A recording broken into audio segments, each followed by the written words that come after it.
I'm Chris Kubal. Here's your Local 5 forecast. Thanks for stopping by weareiowa.com. Still a very fluid situation with the snow still falling all the way through Friday evening. Here's what we have as of 3 o'clock. Some of those snowfall totals exceeding 10 inches. Albia, Ottumwa, southern Iowa.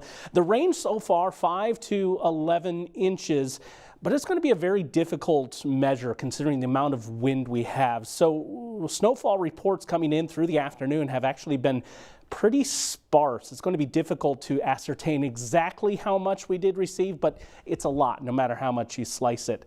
We have a blizzard warning in place, and it's actually been extended now through Saturday at 6 o'clock across central and eastern Iowa. The conditions are still worsening at this hour at the time of recording, and we do have travel not advised across much of central and eastern Iowa. We do have one section of road, that's Iowa Highway 175, as of 4 o'clock in the afternoon that is currently impassable due to drifting roadways.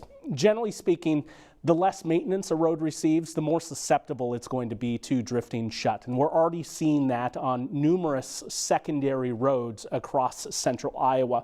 So emergency travel only as we go into the overnight. If you do travel and become stranded, it is possible that you are stranded without aid for several hours. That's the concern here.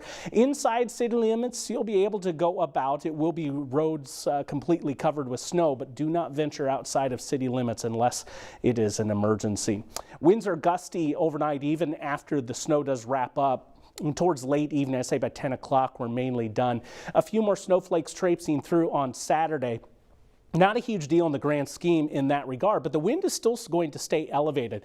And notice these temperatures dropping sharply. All day long, they're going to be falling. We'll hit that high early on. It'll be right around zero when we wake up and continue to fall back into the teens below zero by Sunday morning, even signal that some may try to nose towards 20 degrees below zero. Exceptionally cold for the time of year.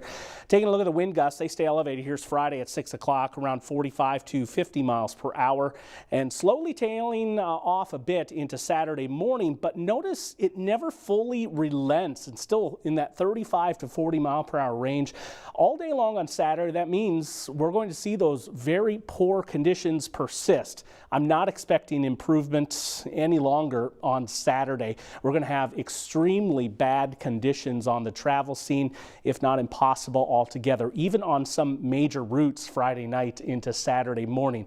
We won't start to see significant improvement now until Sunday as that wind finally relaxes by then. Tonight, 0 is the call. We may hit 4 very early, but generally it's steady or falling temperatures through the day, and by sunset we should be a good 5 degrees below zero. Watch these temperatures as we go overnight once again. Teens below zero on Sunday morning. We won't make it above, and then for Sunday night we're back down once again. Teens to 20 degrees below zero. I think Monday morning is our coldest start we're going to be seeing going forward. White is the air temperature, blue is the wind chill, and those wind chills may be in the range of 25 to 45 degrees below zero solidly for a 3-day stretch from Saturday night through early Thursday morning. Watch these wind chills. Here's the breakdown for you. We go into Sunday night and already some of those marks hitting 40 to 45 degrees below zero.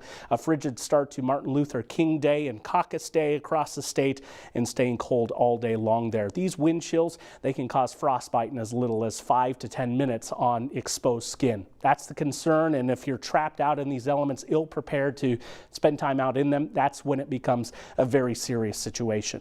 The last time we had a wind chill of 45 degrees below zero or less in Des Moines was in 2019. But before that, we go back a couple decades prior to 1989. This is cold that doesn't often materialize across central Iowa. Some of the coldest of the cold, I believe into the top 10 range if we do hit 45 degrees below zero. Some moderation next week, but still frigid in that stretch too, with below zero temperatures by night, finally starting to warm things up a bit by next weekend.